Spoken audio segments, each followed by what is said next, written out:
নমস্কাৰ বন্ধুসকল, আজি আপোনালোকক শিকাম পানৰ কাটিং পিচ কেনেকৈ বনাব লাগে আৰু কেনেকৈ কাটিব লাগে। পানৰ কাটিং পিচটো বনাবলৈ পোনপ্ৰথমে আমাক লাগিব, মই দেখুৱাই আছোঁ আপোনাক। এয়া হ'ল ডিছপ'জেল আৰু এইটো আৰু মাটি লাগিব। মাটিটো লৈ আহিছোঁ, লৈ আহিলোঁ মাটিটো এনেকৈ বনাব লাগিব। ইয়াত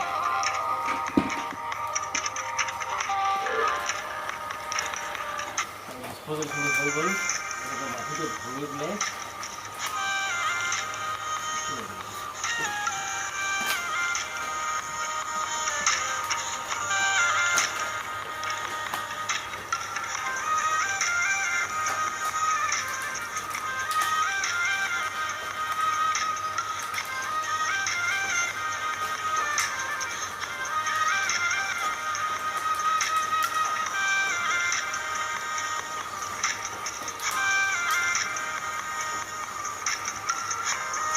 এইদৰে মাটিটো সম্পূৰ্ণকৈ ভৰাই ল'ব লাগিব। ফাইনেলি বন্ধুসকল, মাটি হৈ গৈছে গিলাচত। এতিয়া লাগে আমাক পানৰ আকৃতি কেনেকৈ চিঙে, সেইটো আপোনালোকক ভালদৰে দেখাম। চাহৰ ভিডিঅ'টো লাষ্টলৈকে। আৰু পানৰ আকৃতি কাটিবলৈ বিলেট এখন লাগে, চোকা বিলেট লাগিব নিশ্চয়। চোকা বিলেট এখন লৈ গৈ আছোঁ।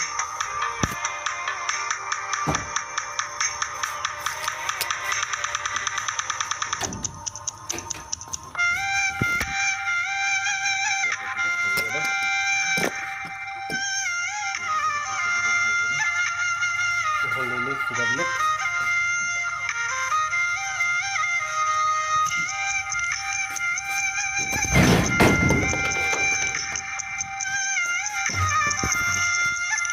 আমি পানৰ গছত পাই গ'লোহি।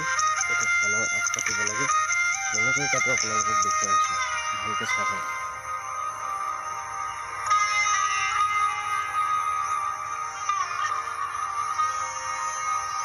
এইটো হৈছে পানৰ আগটো। পানৰ আগ দেখিছে নহয়, এইটো এইদৰে এনেকৈ শিপা থাকিব লাগিব আগডালত। সেইডাল আনি দিম।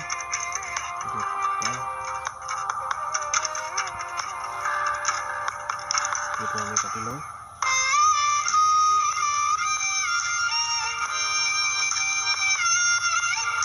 এই ধৰণে কাটিব লাগিব। চাই লওক, এই গাঁঠিটো যে দেখিছোঁ, এই গাঁঠিটো এই তলত কাটিব লাগিব। মই ইয়াতে কাটি দিছোঁ।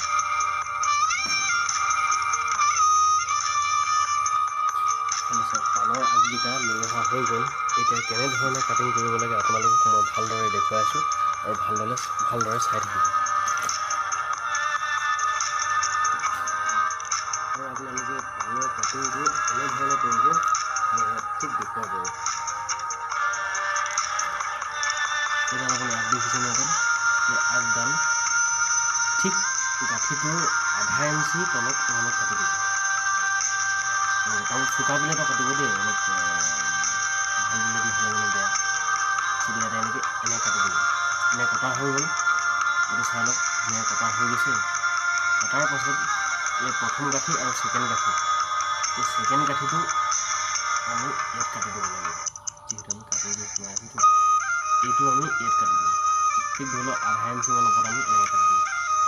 এইফালে বৰ্তমান হৈ গৈছে। এইটো হ'ব এটা আৰু এইটো হ'ব এটা। এইটো সেই ইমান ডোখৰত হ'ব নালাগে। এইটো ঠিক দেখিছে নহয়, এইটো এই গাঁঠিটোৰ পৰা 1 ইঞ্চি বা আধা ইঞ্চি এনেকৈ কাটি দিলেও হ'ব। এইটো এটা হৈ গৈছে।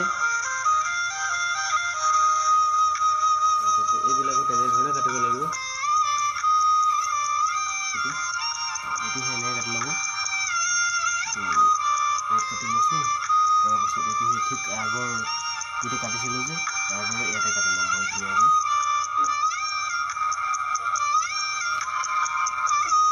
এইটো সেই তেনেধৰণে।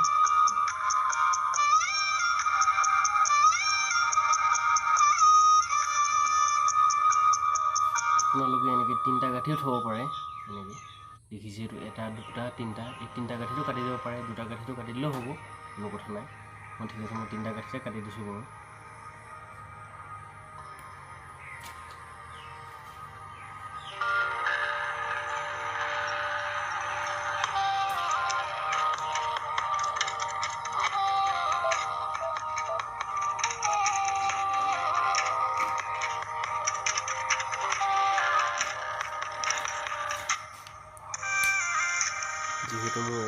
এইখিনি সম্পূৰ্ণভাৱে কাটি লোৱা হৈ গ'ল। এইখিনি চব দেখিছোঁ কেনেকৈ। এতিয়া মই কেনেকৈ ৰোপণ কৰিম সেইটো চাই থাকোঁ। এতিয়া আমি ৰোপণৰ পৰা ৰেডি হৈ আছোঁ। এই বস্তুটো দেখিছে নহয়, পানী ৰাখি এনেকৈ নোহোৱাব। এনেকৈ লাঠিডাল লৈ পেলাই আমি প্ৰথমে বন্ধ কৰি ল'ম।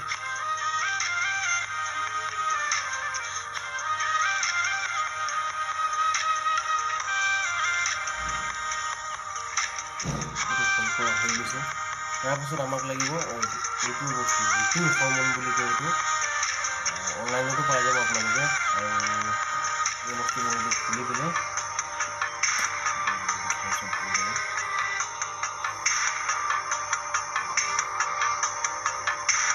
এই কাটিং পিচটো দেখিছে নহয়, এই কাটিং পিচটো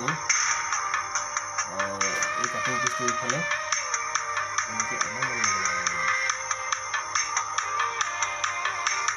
লগোৱা হৈ গ'ল। লগোৱাৰ পাছত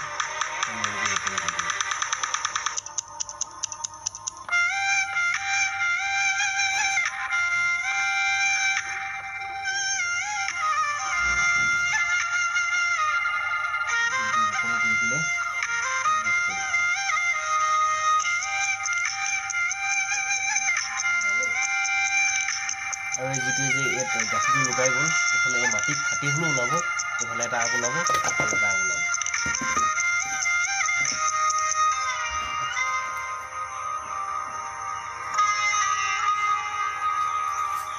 আৰু এটা দেখাই দিছোঁ আপোনালোকক ভালদৰে। আগটো দেখিছে, আগটো বেছি নহয় দেই, অলপমান লগাই ল'ব। লগাই লোৱাৰ পাছত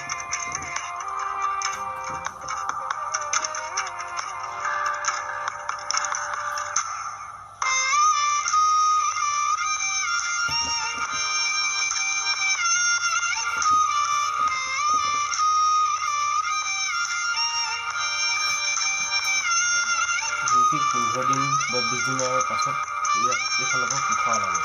এইটো অলৰেডি এটা আছেই, ইয়াৰ পৰাও এটা ওলাব পোখা। তেতিয়া আমি তামোল গছত বা ক'ৰবাত আমি খেতিটো আমি এনেকৈ দি দিব পাৰোঁ ভালদৰে। ৰোপণ কৰা হৈ গৈছে তামোল পুলিখিনি, এইখিনি আৰু এইফালে গিলাচ থাকিলে 3-4টামান, আৰু মই আগ কেইটামান লৈ আহোঁগৈ।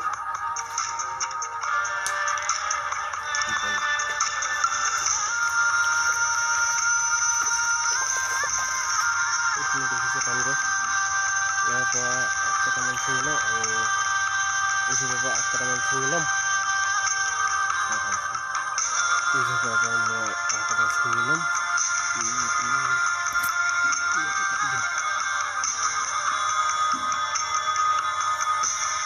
আগটো ছিঙি ল'লোঁ, এইটো আগ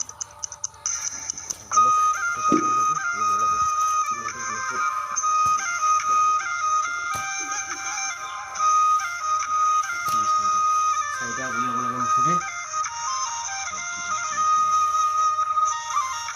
এইখিনি কটাৰ বাবে কাটিম।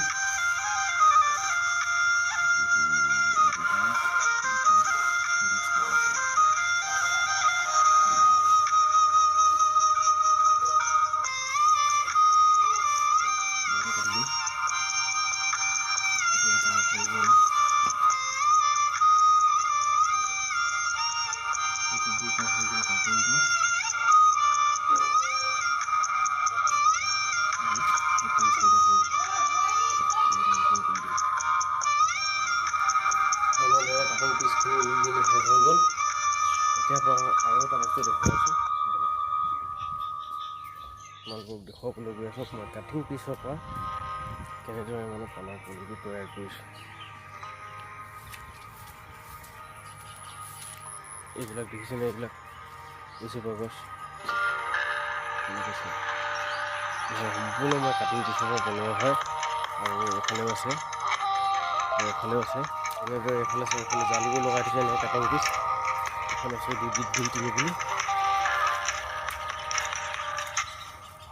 পানী হৈ যাব, বহি যাব নেকি।